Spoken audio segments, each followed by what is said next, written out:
Awesome. Welcome, Dan. Thank you so much. Appreciate you being here. I'll take that iPad. you. Thank you very much. Great reminder. Please keep submitting your questions. We have a ton of awesome questions here, so thank you very much. What's up, you guys? Dan, How's it going? Good to have you. How's everyone doing? Last panel? I hear it's happy hour Almost. right after this, Almost. which is always a dicey place to be. So I'm okay if you want to bring drinks in here and get started. That's a good idea. That's a good idea. It's a good theater. Next innovation, that's what we're all about. Actually, the venue would hate that now that I think about that. Yeah, I'm sure. But No, anyway. they told me I couldn't bring a glass of water in, so probably vodka wouldn't work either. Definitely not. So Dan, I'd love to set the stage with Meta versus Meta Reality Labs. Can you orient the crowd here? You work for one of the biggest companies in the world. Yep. But what is Reality Labs within Meta? Sure. So we recently did our mission statement for Meta, and sort of the goal is we think about is building the future of human connection and the technology that makes it possible. And in some ways, that shift mirrors the shift of the name change to Meta from Facebook, where if you think about the historical concept of Meta has been what we call our family of apps, right? Facebook, Instagram, WhatsApp, Messenger. But this shift is really a shift of the company towards what we've been doing in Reality Labs, where sort of our vision is about building the tools that allow people to connect anywhere, anytime, which really fits into this sort of technology that makes the future of human connection possible. And what that's all a little like sort of, I don't know, vague. So to make it real for you, for Reality Labs, which is this division within Meta, more tangibly, we're talking about building the next computing platforms. So the main computing platforms today are your mobile phone and your laptop, desktop, and screens generally, right? Your television, I would say, is a part of that, right? And in the future, as has always happened over some number of decades, there's some new computing platform that emerges. And a long time ago, it was like literally like paper. And then it became like mainframe computers, and then it became the thing, but that's not the end of the line. We think it's easiest to understand it in two buckets, which is sort of the way we're organized. One bucket we call metaverse, and that is what you know today as virtual reality, mixed reality, and the software and services that are associated with that, including the sort of social environments, the virtual environments that you're in, and that's our Quest business, and sort of the software experiences that go along with that, which you saw a little bit in the video. The second bucket we call wearables. And those today are these. These are the Ray-Ban Meta smart glasses, AI glasses. Raise your hand if you've heard of them. Raise your hand if you own them. Okay, we got to work on that part. And we think this is, these are really leading the AI wearables category today. And over time, we think this will emerge into full AR glasses that are all the stuff of science fiction, which we can talk more about later. Yep. But ultimately, we think that the virtual reality, mixed reality headsets will ultimately augment and not replace probably, but ultimately be better than what we use computers and televisions for today. And we think glasses will eventually be better solutions for what we use mobile phones today.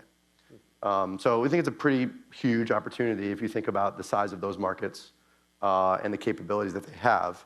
And we've been by far the leader and by far invested the most in trying to bring those technologies online and make them real. And it's because we think these are ultimately better platforms to enable, to like move the technology out of the way and just connect with each other in a much more natural way. And another table setting question, you just gave a good overview there, but also your background, Dan, is in sports, in Right. NBA in particular. Obviously, we're at a sports conference. I want to tie those two things together. How is your background in sports, if at all, impacting your role at Meta Reality? Yeah, it's a great question. So yeah, you saw Amy Brooks earlier. Amy and I shared an office about the size of this area. We were both in team marketing and business operations together. And then I ran the G League back when it was called the D League at the NBA. So I was 10 years at the NBA. And then I joined Facebook to lead sports partnerships, which brought into media partnerships more broadly. And so I worked with basically every organization around the globe to help reinvent how content is produced and distributed on platforms like ours.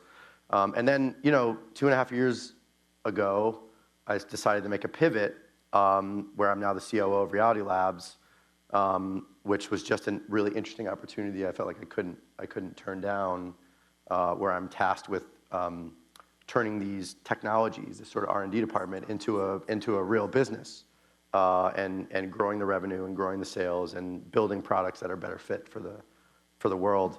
And of course, sports is a key part of this. Like every platform that's ever become before it, sports is critical to driving adoption and normalizing the behavior, and I think that will be true. It's already starting to be true for VR, where you saw, we have courtside NBA games, sort of immersively, and you saw the commercial, like we're using that to sell headset, we're using that to drive adoption, and I think there's a number of use cases for these where sports will be important to it, but of course that's not the core thing. Mm-hmm. Ironically, a lot of what I do, obviously my time at Meta has helped me in my role now, but actually running G League was probably the way I got the job, because I run 10 different functions, there's lots of stakeholders to manage, and sort of being a commissioner of a sports league really prepares you to operate in that kind of environment. So that's ultimately why I got the job. I was the dark horse candidate for the job, put it that way. Like, how is a sports guy gonna come in and run a consumer electronics moonshot business? But ended up working out. Yeah, that's why I asked the question as well. Yeah, I was curious what those threads were. I'm curious, just real quick, to talk about like the bridge between, like you said, R&D and commercializing your current meta reality products. Yeah. What does that look like in terms of next 3 to 5 years? What are your hopes there on the commercial side? And then what does the team around you look like? Just an overview for this group, who we have a lot of teams and leagues and smaller tech companies here than Meta.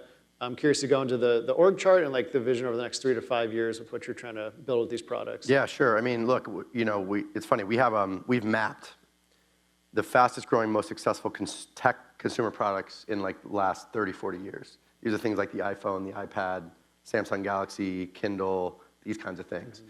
And that's basically the curve we want our products to be on. So that's no less than our ambition, is we really want these products to be as successful and as ubiquitous in the world as those, and we think they have the potential to do it because of the things I described earlier and the things we'll talk about. Mm-hmm.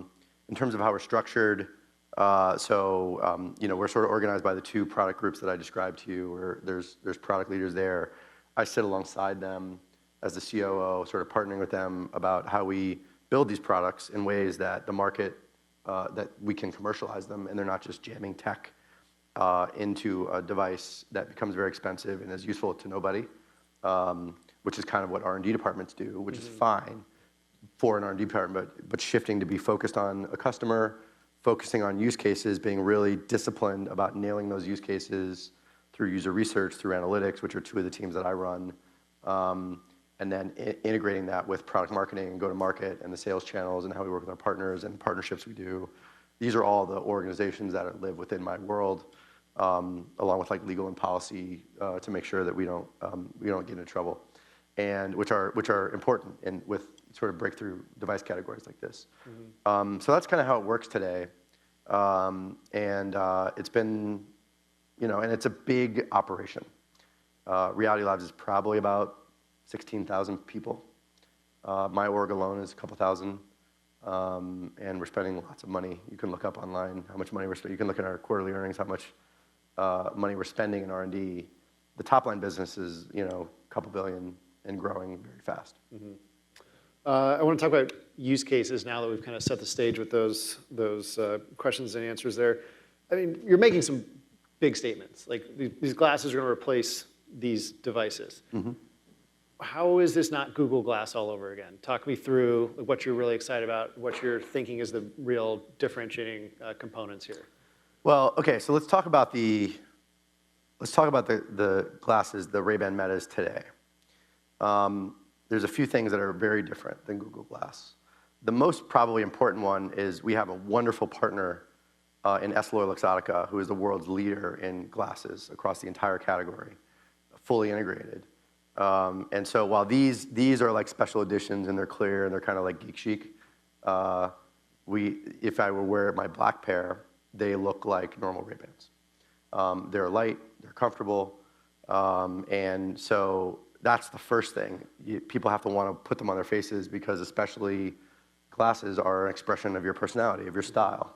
And right now it's only Ray-Bans. I expect that will extend over time to a lot of different brands that you all might prefer, and the world might prefer. But that's the first differentiator. They have to just look like a pair of glasses. And then you're walking in the store and do you want analog glasses or do you want AI glasses? And otherwise they kind of look the same, right? And that's kind of where we are now-ish and definitely where we're headed. And then secondly, you just have to deliver value. And so for these, and for those of you who have tried them, you know this, that there's 3 top use cases right now. The first is audio. So there's 5 microphones built into the glasses. So your calls are actually better on these glasses than they are in sort of Bluetooth headsets. The mic picks up your voice in all kinds of wind and rain. We can test this out because it's about to be nasty out there. And these have headphone-like qualities. I may or may not be listening to music right now as I'm talking to you. And you all can't, I'm not. But I could be. And if I was, you wouldn't hear it, but I would hear it, and I can also hear all of you. And this is really a game changer. When people try this, it's safer to sort of be outside and be listening to your podcast or listening to music. And you can, it's just kind of better. And that keeps getting better and better. So sort of audio listening is a top use case. The second use case is capture. So you see there's 2 cameras here, and I can capture photos, I can capture videos, I can live stream, and I can do that without having to fumble for my phone, without having to miss the moment. I use these all the time for my kids' baseball games, their soccer games, when I actually want to see with my own eyes what's happening and not look through a little 2-inch screen to capture the moment. I chuckle now when you go to concerts and everyone holds up their phone and it's like we're gonna look at that 10 years from now and be like, that was fucking ridiculous. Because everyone will just ask their phones to capture it. And so you can be present in the moment while you're capturing what you want. You can share directly from the glasses, of course, to WhatsApp, Facebook, and Instagram. And so that's a key use case. And then the third, and this is the fastest growing, is AI. So Meta AI, powered by Llama, which is the biggest, best open source model in the world, is built into the glasses. So you can use any chatbot-like functionality in the glasses. So in the green room, we were just like, hey, what's the weather outside right now? Is it raining? Is it not? And it was telling me, and I didn't have to fumble around and type something in. I just asked the glasses and it tells me. It has multimodal capabilities. So the power here is the AI in the glasses can see what you see, can hear what you hear, and can talk quite privately to you. And so a good example of this is I can read a menu in Spanish and it will translate it in English. You can be talking to me in Italian and it will tell me what you're saying in English. I can start a session we call Live AI, where I can start, I tell it I want to cook based on a recipe, and it will watch me do the things that I'm doing, and it will tell me what I'm doing wrong or what I need to do, and I can ask it questions back and forth. If you zoom out into the near future, an always-on AI built into a pair of stylish, fashionable, comfortable glasses that are always aware and understanding what's happening in your world and telling you directly what you should be doing and helping you out with information along the way is incredibly game-changingly powerful, we think. Without revealing the whole roadmap, we think it really can ultimately augment what we think of as human abilities: vision, hearing, memory, understanding, recognition, and we think that's quite powerful. So none of that was available for Google Glass. That's a very long way of answering that question. And I'll go one more. That's just AI glasses. Where this is ultimately going is AR glasses, where they have screens and they have the ability to superimpose digital objects onto your physical world. And actually, it might be better just to show you this. This is the one video we have. I'm not Amy Brooks. I don't have like 5 NBA-produced videos. I have one video. This is like science fiction, what we think of as science fiction today. This is like Iron Man 3, when the AR glasses are like the main plot line of the movie. We actually just showed our prototype, which we call Orion, which we think are by far the most advanced glasses in the world. And I'll show you a video here. You might not catch it, but like you'll see like images where there's like screens floating in space. That's not like camera tricks. That's not like superimposing a screen. That's like literally what people see through their glasses, just to orient you. So let's roll that video if we have it. Phones are not going to be the end of the line, but we're not going to be here in the 2030s communicating and using computing devices that are exactly the same as what we have today. And someone has to build that and believe in it. Whoa. Meta invented a damn time machine. Hi, Nora. Daddy's calling from the future. I'm wearing these amazing AR glasses that you'll probably use when you grow up. Over the next 10 years, the form factor is just going to keep on getting smaller and smaller, and eventually we're going to have what looks like normal-looking glasses. You're looking at the culmination of decades of breakthrough inventions in nearly every field of computing. It's one of the hardest challenges the tech industry's ever attempted. See, Orion is a time machine. It'll let Meta live in the future as they build the next generation of AR experiences. Now let me nerd out for a second, because this is a technological marvel. The display isn't made of glass. It's made of silicon carbide, which delivers an unprecedented 70-degree field of view. That means Meta engineers figured out how to bend light beams in ways it does not like to bend. The frames are made of magnesium, just like an F1 car, because it's light and radiates away heat. I mean, you can't just put a fan in glasses. Orion cools itself by glowing. It uses the same materials NASA uses to cool satellites in space. You have to be absurdly determined to build something like this. But competitiveness runs deep around here. Mark wouldn't even let me beat him at Pong. But then, of course, the full vision is you just have like a full field of view, holograms, where, you know, we're having this conversation in the future, and like I'm sitting on your couch next to you as a hologram, and we're just there, and we have this full sense of presence. Here we are. Oh yeah, forgot to mention, large holographic displays. The real world is our canvas. Our experiences shouldn't be limited to glowing rectangles. One day soon, we'll once again look up, connected, empowered, and present.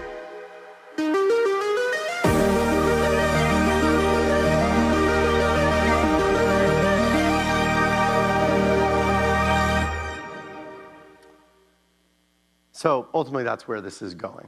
I love your confidence in this. It's such a world change that you're predicting and Meta's predicting will happen. What specific use cases do you think just your general user, consumer, everyday person will be using most in the future? You mentioned some of the current use cases right now, but what are you kind of most excited for that you think will just be pervasive? Yeah, I mean, look, it's sort of, we'll see. We have some hypotheses here, and I can talk about what it means for sports too, if you're interested in that. But I think for the glasses, ultimately, it is everything you do with your phone, but not having to look at your phone, number one. So, you know, sort of screens, information, messaging, that sort of thing, but augmented in a few ways. One, by AI, so now it's proactive and not manual. So if the AI can understand and predict what you need, it will just serve it up to you.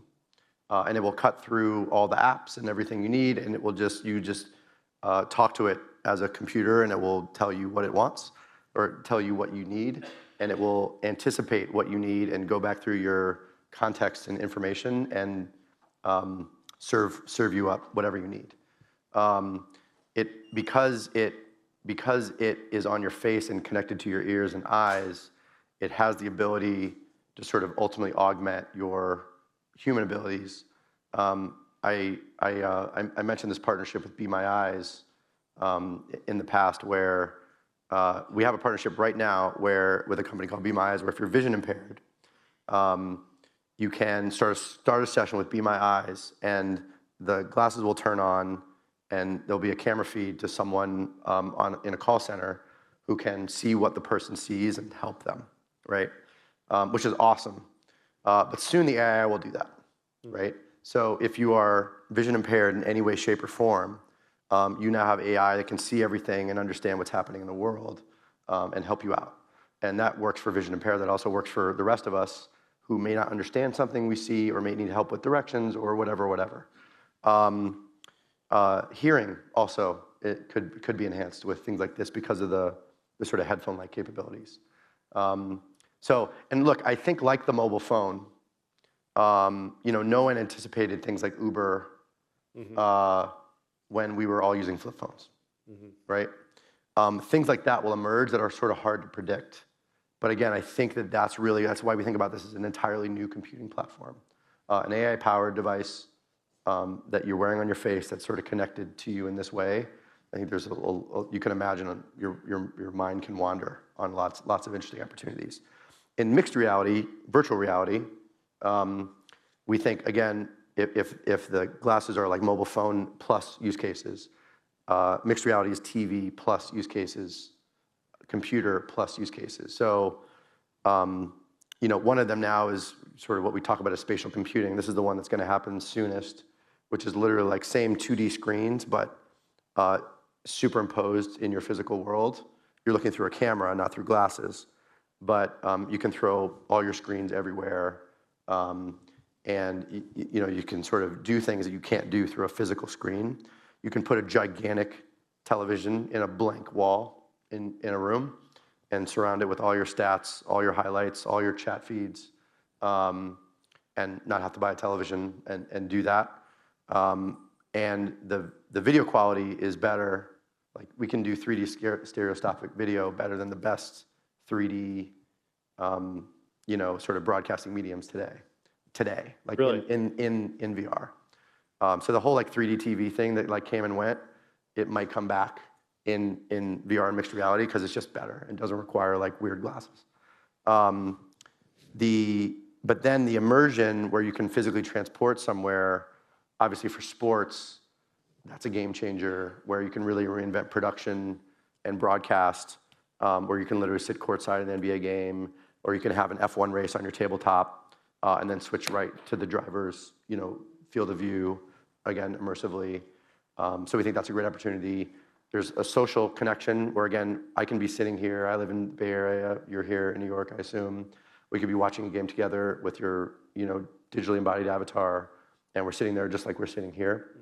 And then, this basically allows you to replicate everything you do physically in a digital world. So digital merchandise, digital ticketing, it just opens up like a digital twin of your physical business if you're in the sports world. So I think there's a lot of, again, these use cases I think they're pretty clear today, but then there will be another set of use cases that are hard to predict. Absolutely. That the market will innovate. What would you recommend for the many amazing sports innovators, leaders we have here in this audience and at Tech Week for just experimenting with and preparing for potential major changes like what you're outlining? I mean, I think the best thing to do at this point, which you all do naturally, is just play with this stuff, right? Start experimenting. If you're a software developer, you're not building in VR or mixed reality or even thinking about it or trying it, you should try it. I'm not saying you should pivot your whole business to it. It's not huge today, but it's growing very fast. And it has this potential. And so I think when it spikes, you're going to want to be there. You're going to want to understand how the user behavior works, how the code works, how distribution works, working with us and others in the space to just get smart about and understand it. And you should use it yourself as a consumer. I will tell you, like, young people they are living in the metaverse. They are spending time, they're doing Gorilla Tag, they're doing Roblox, they're doing Horizon, which is our sort of metaverse app. And a lot of it now is on 2D screens, but the immersive versions are better, and that's coming, and that's just very native, very native. You should be as native as they are if you want to build for that. So that's and then these, everyone who didn't raise their hand earlier should obviously get a pair of these and just start playing with them. Download all the software updates. These are $300. They're like 20% more than regular analog Ray-Bans. If you want to get transition lenses or whatever, it's a little bit more. And the AI updates are all free. The software updates are all free. Every month, we're rolling out new capabilities. And so you should play with them and try. You're all playing with chatbots and experimenting with AI. But we think this is a really transformative form factor for AI. This is the best, most unique use case for AI in a consumer world because it literally is connected to like your senses and it goes where you go and it understands the world around you in ways that sort of a chatbot that you're calling on and only feeding manual information can't do.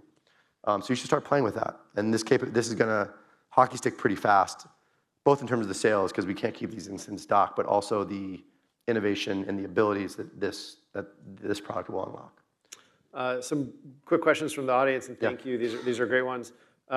Specific sports use cases, either now or in the very near future, that you're most excited about with some of these glasses. Yeah, I mean, like I think that I'll start with mixed reality.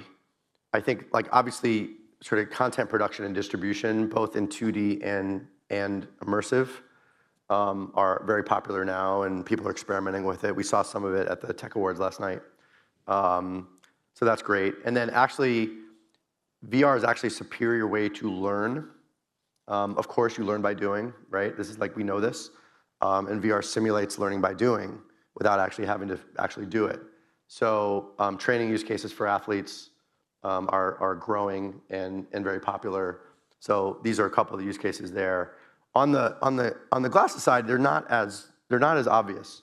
But you can imagine being like making sure that if you are in a stadium or you're in a physical event, how do you use these glasses to help with the experience? I was at an F1 race, and these are like ideal for walking around a paddock, where you can sort of capture content without fumbling around. You can share it. That's great. That's great for F1. That's great for the venue. Sort of make it easy to do that. We find that